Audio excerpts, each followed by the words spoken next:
ঢাকা মহানগর এলাকায় যখন তুলনামূলক স্বস্তি, পাশেই সাফারির বিরুলিয়া এলাকায় তখন গরম আর লোডশেডিংয়ে হাঁসফাঁস অবস্থা। কারেন্ট থাকে না, কিছু থাকে না, এবার কেমনে থাকুম, এত গরম। রাতেও যেমন যায়, দিনেও সেরকম যায়।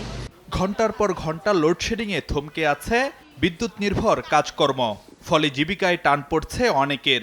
কারেন্ট না থাকায় যে মেশিন বন্ধ, এখন কাজ করতে পারতেছি না। কারেন্টের জন্য ভাবতাছি দোকান ছাইরা দেব। প্রতি মাসে তো আমার ডিমান্ড চার্জ দিতে হয়, কিন্তু আমার তো ঠিকমতো ইনকাম হয় না। অন্যান্য জেলাগুলোর চিত্র আরও ভয়াবহ।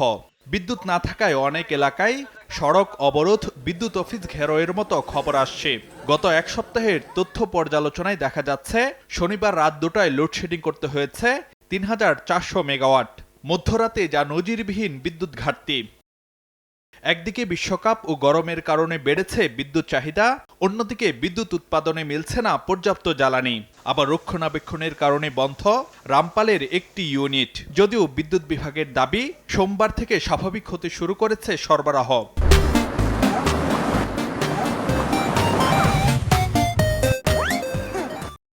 এখন সিচুয়েশন ভালো থাকবে, আপনি দেখেন। বিশেষজ্ঞরা মনে করেন, পরিস্থিতিকে যথাযথ গুরুত্ব না দেয়া আর বিদ্যুৎ বন্টনে গ্রাম শহর বৈষম্যে বাড়ছে অসন্তোষ। এই যে অসমতা, এই যে বৈষম্যতা, এটা তো মানবাধিকার বিরোধী। ইউটিলিটিগুলো বৈষম্যগুলো আচরণ করে যাচ্ছে, রাষ্ট্র সেখানে নিষ্ক্রিয়। বর্তমানে বিদ্যুৎ চাহিদা ওঠানামা করছে 16 থেকে 18 হাজার মেগাওয়াটে।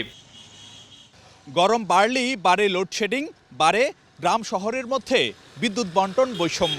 তবু গ্রাহকদের চাওয়া, খুব শিগগিরই পরিবর্তন ঘটবে এ অবস্থার, স্বাভাবিক হবে বিদ্যুৎ সরবরাহ পরিস্থিতি।